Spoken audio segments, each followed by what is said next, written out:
नमस्कार, सुखी जीवन या यूट्यूब चॅनलमध्ये मी तुमचे मनापासून स्वागत करते। आज मी तुम्हाला वशीकरणाचा अत्यंत साधा सोपा आणि एकदम इफेक्टिव्ह असा हा उपाय तुम्हाला या ठिकाणी सांगणार आहे। तर या उपायासाठी आपल्याला कुठल्याही प्रकारचं साहित्य जास्तीचं लागणार नाही। तर एक पांढरा शुभ्र कागद घ्यायचा आहे आणि एक काळा पेन घ्यायचा आहे। तर हा उपाय करण्यासाठी आपण शनिवारचा दिवस निवडायचा आहे आणि पांढऱ्या शुभ्र कागदावरती कुठल्याही प्रकारची रेष वगैरे अजिबात असायला नको, म्हणजे तो पूर्णपणे प्लेन असायला हवा। आपण एखाद्या व्यक्तीला वश करणार आहोत याचा अर्थ असा नाही की आपण त्या व्यक्तीची फसवणूक करत आहात।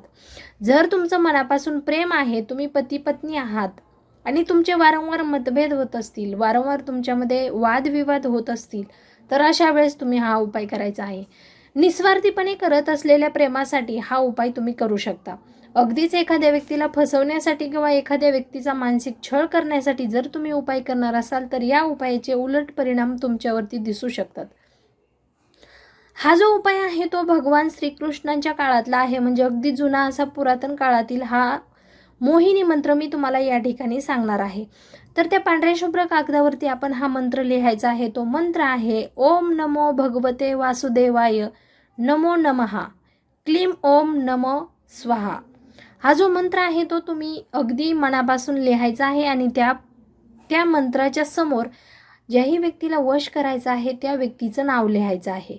तो मंत्र मी तुम्हाला पुन्हा एक वेळेस सांगते, ओम नमो भगवते वासुदेवाय नमो नमः क्लीम ओम नमः स्वाहा। हा जो मंत्र आहे तो तुम्ही 11 वेळेस मनातल्या मनात म्हणायचा आहे आणि आवडत्या व्यक्तीचं नाव देखील आपण 11 वेळेस घ्यायचं आहे। त्यानंतर हा जो पांढरा शुभ्र कागद आपण जो मंत्र लिहिलेला आहे तो आपण आपल्या जवळ ठेवायचा आहे, आपल्या उशीच्या खाली। शनिवारची रात्रभर आपण हा कागद आपल्या उशीखाली ठेवायचा आहे आणि रविवारी सकाळी आपण वाहत्या पाण्यामध्ये हा मंत्र जो मंत्राचा कागद आहे तो तुम्ही सोडून द्यायचा आहे। जर तुम्ही एखाद्या व्यक्तीवरती मनापासून निसंकोचपणे जर प्रेम करत असाल, निस्वार्थीपणे प्रेम करत असाल तरच तुम्हाला या उपायाचा फायदा होणार आहे, अन्यथा त्याचे विपरीत परिणाम तुमच्यावरती दिसून येऊ शकतात। मित्रांनो, अगदी साधा सोपा हा उपाय जर तुम्हाला आवडला तर व्हिडिओला लाईक, शेअर आणि चॅनलला सबस्क्राईब जरूर करा। पुन्हा भेटू अशाच एका व्हिडिओसोबत, तोपर्यंत सर्वांना बाय बाय।